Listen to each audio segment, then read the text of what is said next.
വീട്ടിൽ എങ്ങനെയാണ് ഡൈമെൻഷൻ ചെയ്യാന്നുള്ളത് നോക്കാം. അനോട്ടേറ്റ് ടാബ് ഓപ്പൺ ചെയ്ത് കഴിഞ്ഞാൽ ഡൈമെൻഷൻ എന്നുള്ള പാനലിൽ അലൈൻഡ് ഡൈമെൻഷൻ വരുന്നുണ്ട്. അലൈൻഡ് ഡൈമെൻഷൻ യൂസ് ചെയ്ത് കഴിഞ്ഞാൽ വോളിന്റെ ഒക്കെ ഒരൊറ്റ അടിക്ക് തന്നെ നമുക്ക് ഫുൾ ഡൈമെൻഷൻസ് ക്രിയേറ്റ് ചെയ്തെടുക്കാനായിട്ട് പറ്റും. അലൈൻഡ് ഡൈമെൻഷൻ സെലക്ട് ചെയ്ത് കഴിഞ്ഞാൽ ഇവിടെ ഓരോ പോയിന്റ് പിക്ക് ചെയ്ത് കഴിഞ്ഞാൽ അങ്ങനെ ഓരോ പോയിന്റിന്റെ ആയിട്ട് ഡൈമെൻഷൻ കിട്ടുന്നുണ്ടായിരിക്കും. ഇതേപോലെ ഇങ്ങനെ കണ്ടിന്യൂസ് ആയിട്ട് പിക്ക് ചെയ്ത് കഴിഞ്ഞാൽ അതേപോലെ ഡൈമെൻഷൻസ് ക്രിയേറ്റ് ചെയ്യാം.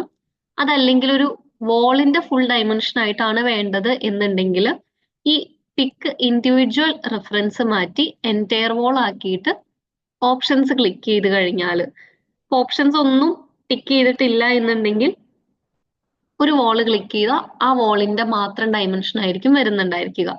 ഒരു കണ്ടിന്യൂസ് ആയിട്ട് ഒരു വോള് പോകുന്നുണ്ട്, അതിലൊരു ഓപ്പണിംഗ് ഒക്കെ വരുന്നുണ്ടെങ്കിൽ അവിടെ നമുക്ക് യൂസ് ചെയ്യാൻ വേറൊരു ഓപ്ഷൻ കൂടിയുണ്ട്. ഇപ്പൊ വോൾ എടുക്കാണ്, ഇവിടെ ഒരു വോൾ സെലക്ട് ചെയ്തു, അപ്പൊ ആ വോള് പ്ലേസ് ചെയ്തു. ഈ പ്ലേസ് ചെയ്യുന്ന സമയത്ത് ഇതിൽ എന്തെങ്കിലും ഇന്റർസെക്ട് ചെയ്തൊരു വോള് വരുന്നുണ്ടെങ്കിൽ അതുകൂടി കാണിക്കണം എന്നുണ്ടെങ്കിൽ, ഇതിപ്പോ രണ്ട് വോളായിട്ട് നിൽക്കുന്നത് കൊണ്ടാണ് രണ്ട് ഡൈമെൻഷൻ വന്നത്. അല്ലെങ്കിൽ ഇന്റർസെക്റ്റിംഗ് വോൾ എടുത്തു, ഇങ്ങനെ നമുക്ക് സെലക്ട് ചെയ്യുമ്പോൾ ഇതേപോലെ ഇന്റർസെക്ട് ചെയ്ത് വരുന്ന ഡൈമെൻഷൻസും കൂടി കിട്ടും. പിന്നെ ഓപ്പണിങ്സ് ഉണ്ടെങ്കിൽ ഓപ്പണിങ്സ് ആഡ് ചെയ്യാം, ഗ്രിഡുകൾ ഇന്റർസെക്ട് ചെയ്യുന്നത് വേണമെന്നുണ്ടെങ്കിൽ അത് ആഡ് ചെയ്ത് കൊടുക്കാം. ഇങ്ങനെ ഡൈമെൻഷൻസ് ക്രിയേറ്റ് ചെയ്യാനായിട്ട് പറ്റും. നെക്സ്റ്റ് ടൈപ്പ് വരുന്നത് ലീനിയർ ആണ്.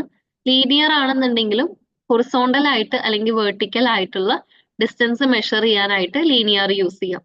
ലീനിയർ നമുക്ക് സെലക്ട് ചെയ്യുമ്പോൾ രണ്ട് പോയിന്റ് ഇതേപോലെ സെലക്ട് ചെയ്ത് കഴിഞ്ഞാൽ ആ രണ്ട് പോയിന്റിന്റെ ഡൈമെൻഷൻ കിട്ടുന്നുണ്ടായിരിക്കും. ഇത് വെർട്ടിക്കൽ ആയിട്ടുള്ള അല്ലെങ്കിൽ ഹൊറിസോണ്ടൽ ആയിട്ടുള്ള ഡൈമെൻഷൻസിന് വേണ്ടിയിട്ടാണ് ഈ ഒരു ലീനിയർ യൂസ് ചെയ്യുന്നത്. പാരലൽ ആയിട്ടുള്ള റെഫറൻസുകൾ, ഒരു വോള് ഇൻക്ലൈൻഡ് ആയിട്ടാണെങ്കിൽ അതിന്റെ ലെങ്ത് മെഷർ ചെയ്യാൻ വേണ്ടിയിട്ട് അലൈൻഡ് യൂസ് ചെയ്യാം. ഇനി റേഡിയസ് ആണ് വരുന്നത് എന്നുണ്ടെങ്കിൽ ഒരു വോൾ എടുത്തു,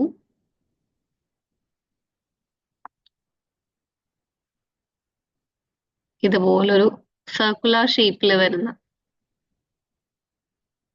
അല്ലെങ്കിൽ ഒരു ആർക്ക് എടുത്തു കഴിഞ്ഞാൽ ആർക്കിന്റെ ലെങ്ത്, ഇങ്ങനെയുള്ള കാര്യങ്ങൾക്കാണ് അനോട്ടേറ്റിൽ നെക്സ്റ്റ് ടൂൾസ് വരുന്നത്. റേഡിയൽ സെലക്ട് ചെയ്തിട്ട് ഒരു സർക്കിൾ സെലക്ട് ചെയ്ത് അതിന്റെ റേഡിയസ് എവിടെയാണോ കാണിക്കേണ്ടത് അവിടെ ക്ലിക്ക് ചെയ്ത് കഴിഞ്ഞാൽ അത് പ്ലേസ് ആവും. ഡയമീറ്റർ ആണെന്നുണ്ടെങ്കിലും ഔട്ടർ ആണെങ്കിൽ അത് സെലക്ട് ചെയ്തു പ്ലേസ് ചെയ്ത് കഴിഞ്ഞാൽ ഡയമീറ്റർ വന്നു. ആർക്ക് ലെങ്ത് ആണെങ്കിൽ ആർക്ക് ലെങ്ത് എന്നുള്ള ഓപ്ഷൻ സെലക്ട് ചെയ്തു, ഈ ഒരു ആർക്കിന്റെ ആണ് കണ്ടുപിടിക്കേണ്ടതെന്നുണ്ടെങ്കിൽ ആ ഒരു ആർക്കിനെ സെലക്ട് ചെയ്തു സ്റ്റാർട്ടിംഗ് പോയിന്റും എൻഡ് പോയിന്റും പിക്ക് ചെയ്താൽ ആ ആർക്കിന്റെ ലെങ്ത് കണ്ടുപിടിക്കാനായിട്ട് പറ്റും.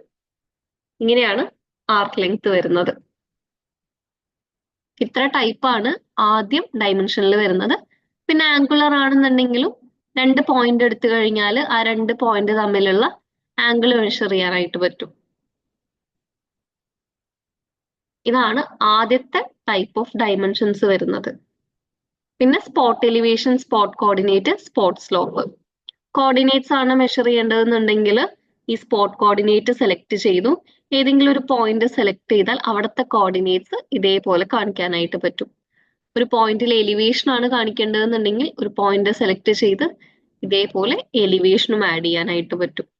സ്ലോപ്പ് ആണെന്നുണ്ടെങ്കിൽ സ്പോട്ട് സ്ലോപ്പ് സെലക്ട് ചെയ്തിട്ട് ഒരു പോയിന്റിൽ ക്ലിക്ക് ചെയ്താൽ അവിടുത്തെ സ്ലോപ്പും, ഇവിടെ സ്ലോപ്പ് ഇല്ലാത്തത് കൊണ്ട് നോ സ്ലോപ്പ് എന്ന് കാണിക്കുന്നുണ്ട്. ഇതാണ് ഒരു 9 ടൈപ്പ് ഡൈമെൻഷൻസ് വരുന്നത്.